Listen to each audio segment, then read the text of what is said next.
Hey everyone, I was going to show you how I've been doing my macro videos. So I've done similar videos like this before, but I'll give you another view of it since I've been doing them lately again. But so basically what I'm doing here is using my Canon 5D Mark II, and I have my 100 millimeter Canon 2.8 macro lens. I have a filter on it, which everyone blasts me for, but I like to use it as a screen protectant, and I don't really feel like it degrades the image quality at all, especially for what I'm doing. So there you can see the camera model number again.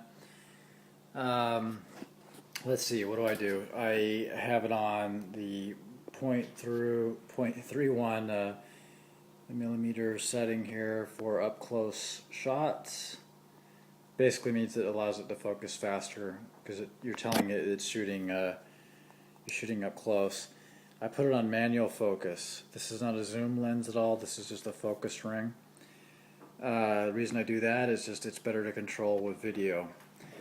What else is important? I have it on a tripod, which is just, it has to be that way if you're going to do a macro of high quality. I'm just using a somewhat indoor heavy Manfrotto tripod. It has a ball head to it, you can see right here. Okay, and just a plate that I can easily lock and slide on and off. Okay, so then I have the knife or object laid out in front of me. Okay, and I just have it on a kitchen table here, kitchen counter, and then I go and turn on the camera, obviously. Okay, so then boots up, then I go into the video mode. Okay, so I have it framed up, and usually when you just lay it down, it's not often in focus. Okay, so you can see it's all blurry there.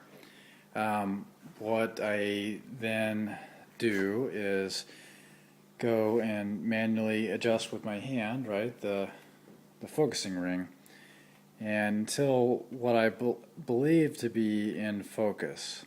Okay, this is the normal view, and visually at this level it looks to be in focus.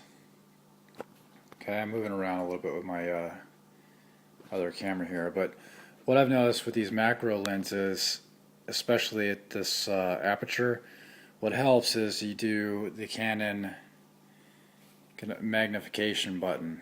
Okay, so I'm going to make the image larger in my screen. Okay, so you can see how much larger it can get.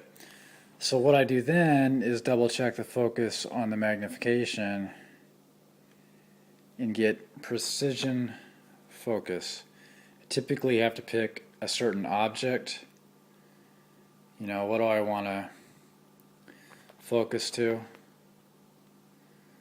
So you can see that the oval on the strider opening mechanism is not quite in focus. So what I'll do then, and this is at 10x magnification, so now I'll manually adjust it, and you can see here that's in perfect focus. Okay, so then I go back, I get out of the zoomed focus, and I'm back to the original image.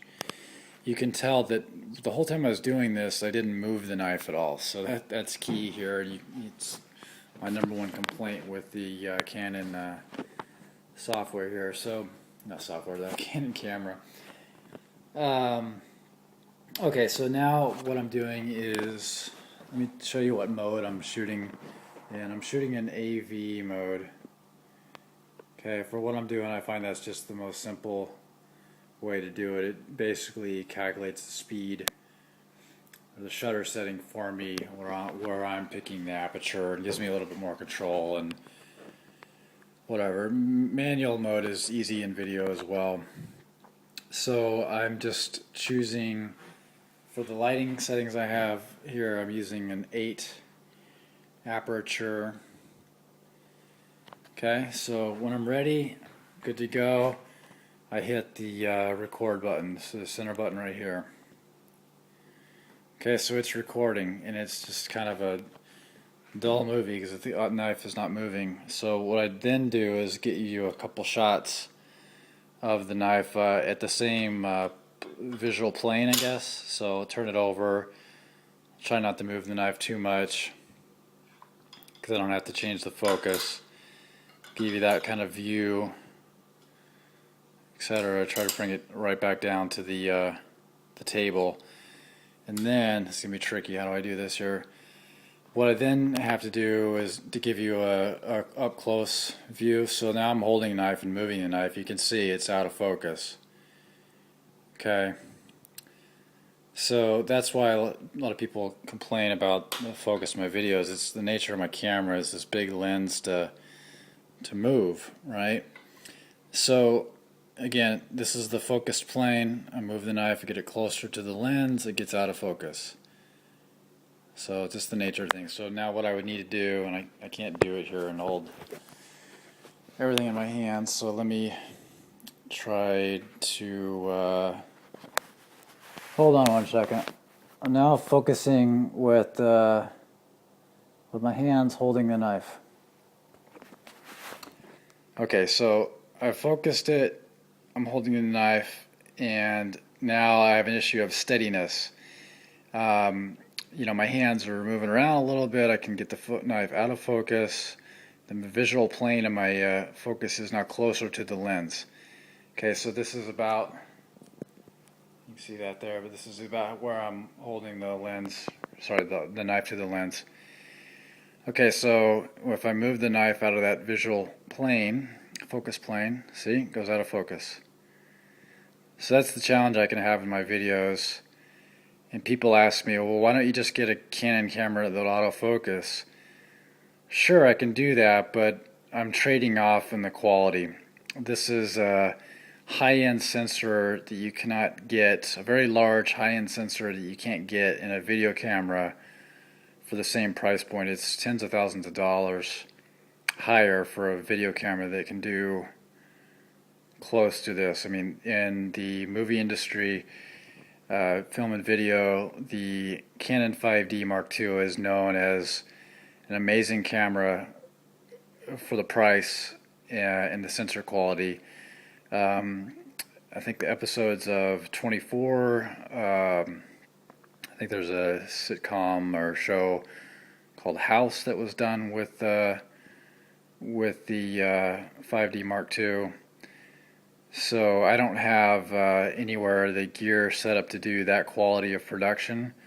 You tend to have more focusing rings, and you tend to have, should have an external LCD that will blow up the picture and allow you to get more precision focus faster. Okay, so that's basically how I do the macro videos. You know, I fixed plane of focus, laying it down, pick it up, try to show a couple of different angles, key features, etc. And then of course when I'm done, you know, shut off the video, export it. I've been using iMovie lately, 2011 version, and not too much editing, just cut out extra filler, rambling, put on some titles and load it up. That's about it. Thanks, folks.